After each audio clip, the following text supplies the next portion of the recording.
এই মারার দিকে একবার তাকায় বলে, ও মা,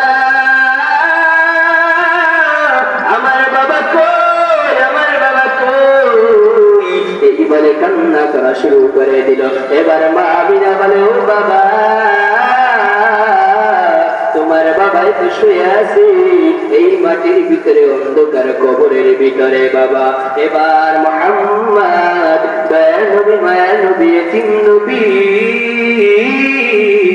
রহমাতুল লিল আলামিন কান্না করা শুরু করে দিল। বলে, বাবা, তুমি আমাকে রেখে তুমি চলে গেছো।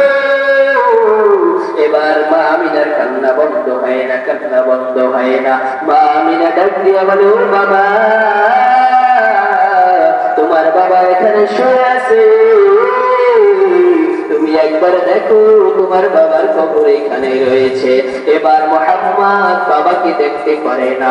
এবার মুহাম্মদ কান্না করা শুরু করে দিল আর বলে, আমার বাবা